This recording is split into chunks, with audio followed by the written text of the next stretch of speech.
First, a word about the Field and Garden Podcast. The Field and Garden Podcast is a part of the Gardener's Workshop. The Gardener's Workshop has been telling the stories and how-tos of growing, selling, and helping others to pursue their flower-growing dreams for over 25 years. What began as one gardening enthusiast sharing her passion has grown into so much more. Over at thegardenersworkshop.com, find in print with our blogs and books and through our podcasts and videos and courses, and we have a shop full of the same tools, seeds, and supplies that you hear mentioned on our podcast. You can connect with all of these resources over at thegardenersworkshop.com. I hope you'll take some time to explore all we have for you. Welcome to the Field and Garden Podcast. Hello everyone. Great to see you today. I'm Lennie Larkin. I'm doing an Ask a Flower Farmer takeover for the Gardener's Workshop. It's been a really fun week because I've actually gotten to see Lisa and all the folks at the Gardener's Workshop a bunch as we're promoting our joint course, Profitable Flower Farming. So we did an interview together. We had a watch party for a podcast the other night, and here I am today. So it's great to see you guys. Thanks for joining. So I am here today to answer any questions you guys have about our workshop with the Gardener's Workshop, Profitable Flower Farming, but also about profitable flower farming in general. So as I've said, I'm Lennie Larkin. I have B-Side Farm, Flower Farming for Profit, and I'm the host of the upcoming Sell Your Flowers Summit in November. So I am a full-time flower farm business coach. I started farming 15 years ago, moving from Boston to California to learn how to be a farm educator at the UC Santa Cruz Farm and Garden. I then managed a nonprofit farm for a while, was teaching all the while, teaching families and kids and all sorts of people in the community how to grow vegetables and flowers. And at the time, I thought I was a vegetable person, and I just, flowers found me, and the rest is history. And I think you guys can probably relate. So I started B-Side Farm. All the while, I was still teaching people how to farm, and then after a few years, I realized that my business wasn't going to continue to do very well unless I got smart about business stuff, until I took a really hard look at my numbers, what was working and what wasn't working, started learning marketing. At the time, I thought marketing was the last thing I was interested in. Now it's like my obsession, so it's funny how things change. And then I wrote a book called Flower Farming for Profit after kind of having figured out all this business stuff from our industry as well as a bunch of other industries, taking a bunch of business courses, teaching, and then coming back to make my farm better and stronger, and then realizing that this was the missing gap in our industry, in flower farming, in small scale flower farming. So I wrote my book with Chelsea Green, Flower Farming for Profit, and then started teaching online courses, online group coaching programs. I did my course with the Gardener's Workshop. So right now I live and breathe flower farming, sales, marketing, numbers, strategy, pricing, all of that stuff. So I'm thrilled to be a part of this community and to be helping so many new and aspiring and advanced flower farmers move through their journey of making sure their farms are going to stick around for the long run. And if you know me, you know that that means that I suggest that we can't keep spending all our time out in the field, right? Tending to the plants, weeding the weeds. We have to start spending time looking at the back end of our businesses. All right, I see a question.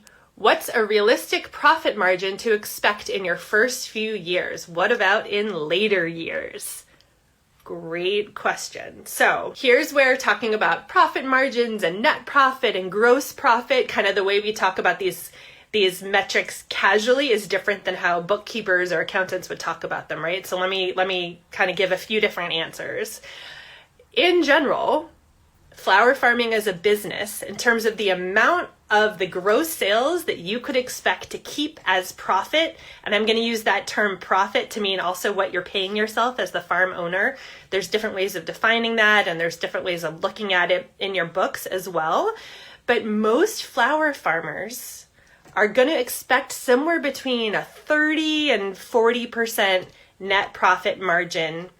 That means if you're selling $100,000 worth of flowers over the course of a year, maybe you'll be putting 30 grand or 40 grand in your pocket. Does that shock anyone? I know that sounds pretty low. Really, for bigger farms, big farms on 10, 20, 30 acres, like real big flower farms, and that's not most of us here today, but those farms are typically going to see a slightly lower net profit margin. As your farm grows and your expenses grow, you do things to become sustainable, financially sustainable. But that means that the owner take-home pay and the net profit is a little bit lower, maybe 20 to 30%. And then on the other end of the spectrum, if there's a small farmer florist selling their flowers a bunch of different ways, maybe a farm stand, farmers markets, weddings, especially those of you who do lots of weddings, and you're doing most of the work yourself. So you're keeping things pretty small and tidy. You're not hiring a big team. You might see a higher profit margin, especially in the first few years. You know, some people will tell me that they're maybe making like a 50% profit margin. So that means, selling $100,000 worth of flower products and services and keeping 50 grand of it. However, I think that's probably an unsustainable business. That was me for a long time, right? Doing everything myself. But as any business coach will tell you, you need to prepare to, and I'm sorry, this is gruesome, but you need to be prepared to be hit by a bus tomorrow. Like, what will happen to your business if you are sick or injured and can't do everything yourself? That's one of many reasons to start hiring people and building your team, even if it's a small team. But all to say, as your farm gets a little bit bigger, a little bit more established, you start having expenses that you didn't have in the beginning. Maybe in the beginning, you're not doing your books at all. Raise your hand if that's you. You're not doing your books. You haven't looked into bookkeeping yet. But as you start to bring in real money and spend real money, you want to do everything above board. You also need to be smart and savvy with your tax strategies. So you need to start doing your books, and maybe you learn to do those yourself. Or like a lot of us, maybe you outsource your bookkeeping. And this is just one example, but that's an expense you might not have accounted for in the beginning. But then once you account for it, it starts eating into your profit, right? And that's all good. It is kind of a scary place to be doing everything yourself. And a lot of us, we don't really count our hours in the beginning. We're working all the time. Most of us are working on top of another job, but you're not tracking your hours. You're not technically paying yourself. You're just keeping any money that's left over, right? And in terms of a bigger picture of how much money you can make flower farming, you have to take the workshop, Profitable Flower Farming, that's on sale today with the Gardener's Workshop to get my full answer for that. But really, depending on what you're doing with your flowers, you could be bringing in, on an acre is actually a lot of crops. I'm sure a lot of you know that. But if you're growing 1 acre of crops, you might be selling $40,000 worth of flowers off of that acre. Up to, if you're doing weddings and stuff, up to $200,000. That was my farm. Before I ramped my farm back down to start teaching full time, we were doing about 250 grand on about 3/4 of an acre. And about 100 grand of that was weddings. The rest was farm stand and some florist sales and a few workshops. None of my courses or anything. I'm not counting those in that number. So those are some answers about how much money you might make flower farming and how much your net profit might be. But that's what I encourage everyone to imagine a net profit amount of like 30%. All right, I see another question in here. So I'm planting a bunch of tulips, daffodils, and anemones. I want to sell them or even do a U-pick. Just curious, what would be your tips to me who has never sold spring flowers like this before? First of all, I'm so excited for you. Tulips, daffodils, and anemones. So, not that you did anything wrong, but selling those flowers when you haven't really, I think you said you're just starting to sell flowers for the first time, right? Yes. Those flowers are expensive to grow, right? Tulip bulbs, I'm not even in touch with this year's tulip bulb prices, but usually for tulip bulbs, I end up paying around, from 30 cents a bulb to 70 cents a bulb for the really expensive ones, right? So tulip bulbs. Tulip bulbs are so expensive. That means that it costs you a lot before you even get into thinking about how much labor go into growing that crop. Something like a zinnia, right? It's a cheap seed, but that doesn't mean it's necessarily a cheap crop to grow. There's also all your labor that goes into it. But with a tulip, there's the labor. There's also that just big upfront cost of the bulb. So let's say you order 100 tulip bulbs, right? Most people who end up growing a lot of tulips grow them in the thousands. We used to grow 10,000 tulips or something. But let's say you order 100 tulip bulbs and you're just getting started. You haven't perfected your tulip growing process yet. You don't have tons of customers yet. And let's say 25 of those bulbs rot in the ground because you're not an expert at them yet. Let's say 25 of those bulbs that turn into flowers you're not able to sell because you haven't found enough customers yet. That means you only have 50 flowers to sell. And so you better be charging top dollar for them because they need to pay for all the 50 tulips that didn't grow or didn't sell. Are you with me? So we used to sell our tulips through our farm stand at $3 a stem. If we were selling them to a florist, maybe it would be about $1 a stem. In other parts of the country, you can get more money for tulips, maybe $1.50 a stem, $2 a stem, depending on the type of tulip. And then we always multiply by 2 or 3 to our end customer. That's the retail price point. So all to say, these spring bulbs are expensive to grow. So I want you all, those of you who are just growing these expensive bulbs for the first time, and ranunculus corms and anemones, all of this, to really start focusing on your marketing right now, to start getting people in the door to your business, the proverbial door, right? That could mean following you on Instagram, joining your email list, so that they are ready to buy when you have those bulbs ready to sell in the spring. I have some people in mind who you guys should go follow if you're interested in learning this thing about, how to build hype for your crops that aren't even blooming yet.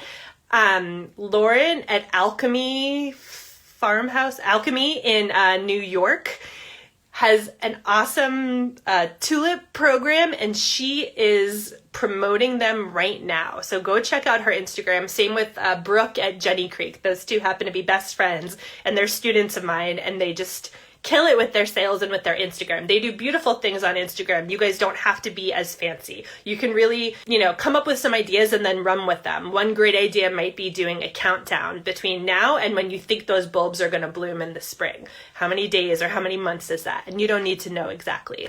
But start building the hype, because the winter is long and people will be hungry for flowers. And if they find you now and you start talking about what you're going to have for them for the spring, you'll be even better off. Another question is, do I think QuickBooks is the best option for first-year grower? And what is the best way to stay on top of expenses for an LLC? So whether you're an LLC or sole proprietor, whatever business structure you choose, and I bet there's a lot of you out there who haven't chosen a business structure yet, that's totally fine. I was a sole proprietor for years and years, but I also didn't have many assets at the time. I didn't own property. I didn't have much to lose. Forming an LLC earlier in the game is better when you have things to lose, and it's just better across the board, but it is a little bit more expensive and it takes a little bit more, few more forms you have to fill out. But if you do nothing, you are sort of by default a sole proprietor. So keeping track of your expenses, even if you're just starting, is so important. And if you are brand new, you might consider just using a spreadsheet, an Excel spreadsheet. But QuickBooks is awesome. I use QuickBooks online. I love it. I also work with a bookkeeper. If you haven't read Julius Shanks' The Farmer's Office, that's a great book for you to read to get started learning about bookkeeping and bookkeeping for farmers. All right, let's go to the next question. What should a new farmer charge for his or her time per hour to pay? Great question. So yeah, I preach all the time to start keeping track of your hours so that you can be paying yourself. If you are just getting started, I think you should choose a rate so that you can, even if you're not paying yourself this way, you can start valuing your time appropriately. It could be at the low level, it could be like minimum wage. I'd say maybe looking at something more like 20 or $25 an hour is probably more appropriate. that will help you realize how much time you're putting into this business, and it'll help you set goals for sales so that you can start being ambitious with how much you need to sell. Because most of us, it's a rude awakening when we've been pouring so much time and effort into the farm, and then it's not until year 3 or 4 or 5 where we really start realizing how much time we pour into this farm. And if you're pouring all that time into the farm with your work hours and not making money during those work hours, I don't know about you, but I wouldn't be able to pay my mortgage. But all this stuff about how much money you can make on a flower farm, how to get started thinking about what kind of customers you need to find, those are the exact things we cover in my course with the Gardener's Workshop. And all this stuff about money, how much money you can make, how to start thinking about your numbers and looking at your numbers. I know that there's probably some of you who have your head stuck in the sand when it comes to this kind of thing, because I sure did. I was working on my farm more than full time, selling to florists. I really started my farm with sales to florists, which is not what I recommend these days, but I had some growing expertise behind me. I'd gone to school for this, so I knew how to grow flowers. I didn't know how to sell them. I didn't know how to make money, but I knew how to grow them. And so I started out selling to florists. And it wasn't until I was a number of years in where I really started putting pen to paper, and I was like, I'm never going to be profitable enough to make this support me in the long run unless I get smarter about this. And for me, that meant really taking a close look at what I was selling and who I was selling it to. And selling to florists on half an acre wasn't going to cut it for me. You know, how many flowers can 1 acre produce? And what do we sell flowers for to florists? $1 a stem, depending on the type of flower. Of course, there's a broad range of prices, but $1 a stem. I was never going to make all the money I needed to make by selling everything I grew on half an acre just to florists. I needed to really lean into those value-added flowers where I was marking flowers up 2 or 3 times to sell them through weddings, to sell them through my farm stand, where I really worked on branding over the years so I could charge a higher price point to my end customer who came to the the farm stand. So I marked my flowers up 2 times. So if I sold a bunch of flowers for $10 to a florist, I would sell it for $30 through my farm stand, 3 times markup. To most of you, I recommend a 2 times, a 2x markup, because I was in a very specific part of the country, in Northern California, where flowers were sold very cheaply on the wholesale level, cheaper prices than you guys are getting in other parts of the country.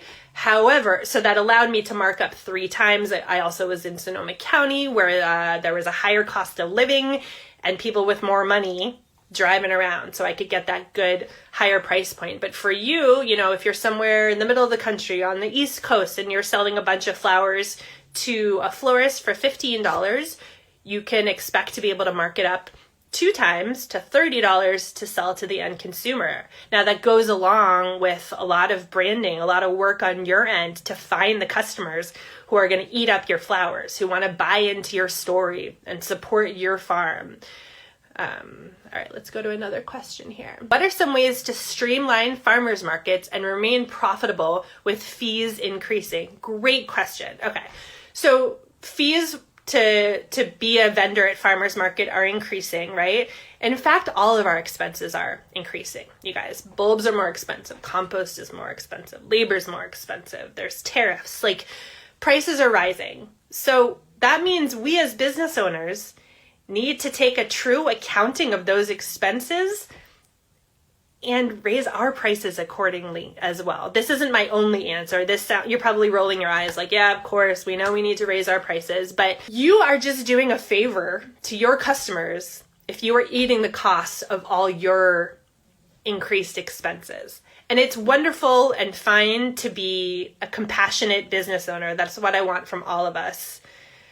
I don't want us to be ever taking advantage of our customers or exploiting our employees or otherwise cutting corners to make a buck. That's not what this is about. This is about being a responsible business person who is taking note of your increased expenses and making that translate to the sales side of things too, so that you are charging appropriately.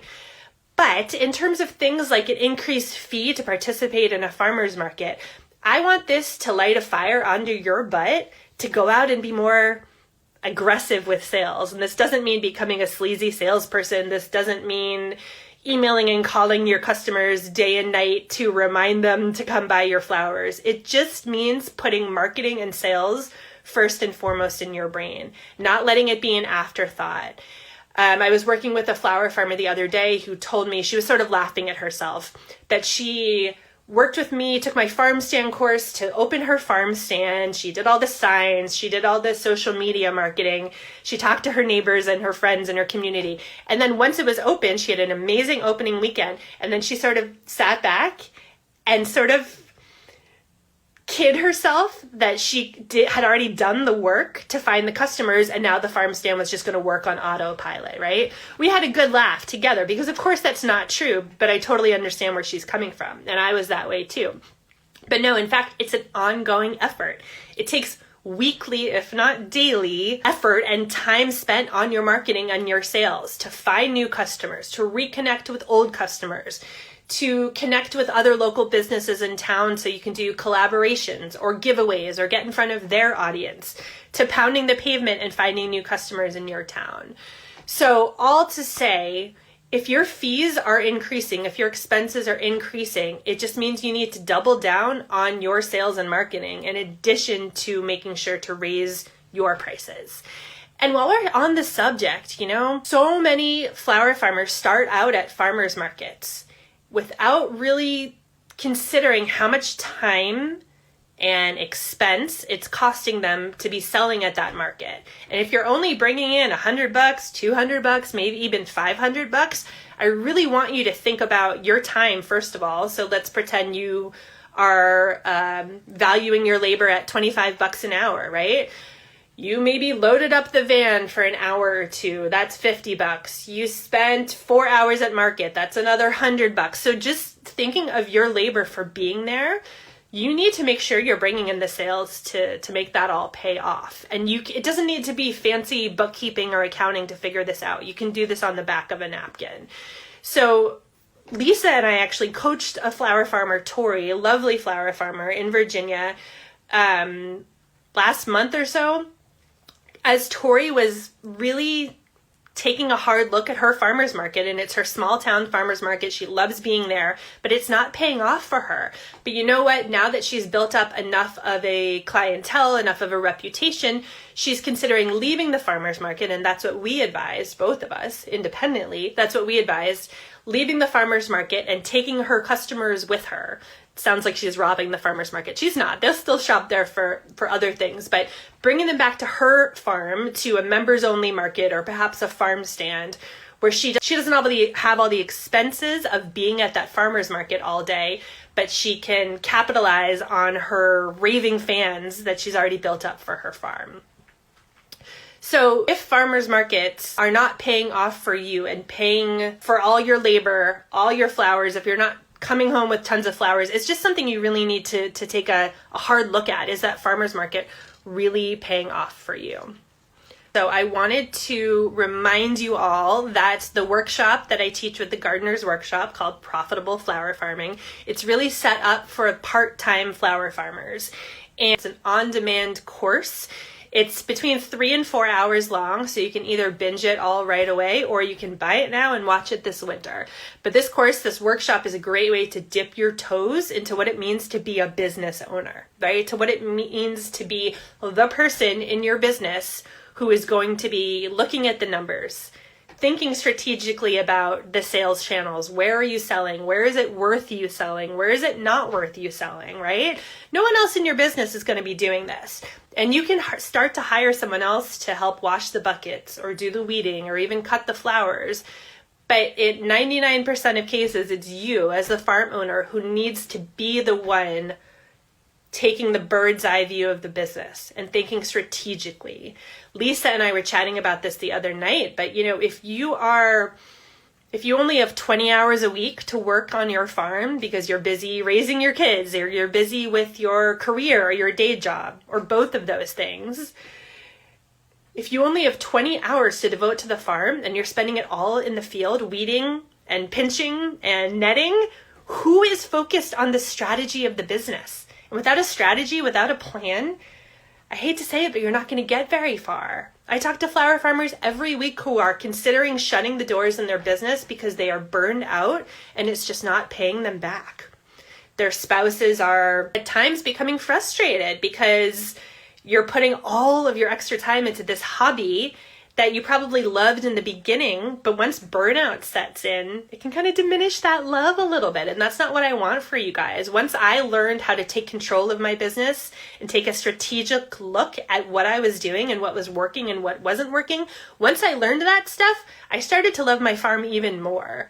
And now, I am known as like the business person for our industry here, but I wasn't always that way. I was just a hippie who wanted to be outside and wanted to grow flowers and wanted to feel present and be connected to the changing of the seasons and grow beautiful flowers and get them out to my community. That's what I wanted. But when I really, really took a look at what was happening behind the scenes of my business, I wasn't going to be able to keep it up unless I got smart. And so getting smart and learning to think about sales and marketing and numbers and the game of business provided another layer of depth to my flower farming experience. It enriched me as a person. And I'm just here to say it doesn't detract from the farm. What detracts from the farm is you getting burned out and starting to resent the farm. I don't want that for you. I want you to love the farm as both a profitable, productive, efficient machine, and also that somewhere that you still have so much love for that you want to finish work at 5 o'clock every day so that you can pour yourself a glass of wine and stroll around the field. That's what I want for you. All right, I'm going to sign off for today, you guys. Thank you so much for being here. Come follow me at Flower Farming for Profit. I would love to work with you all. Love to see you inside this workshop with the Gardener's Workshop called Profitable Flower Farming. It's on sale today. And until next time, I'll see you guys soon. Don't be strangers. All right, bye everyone.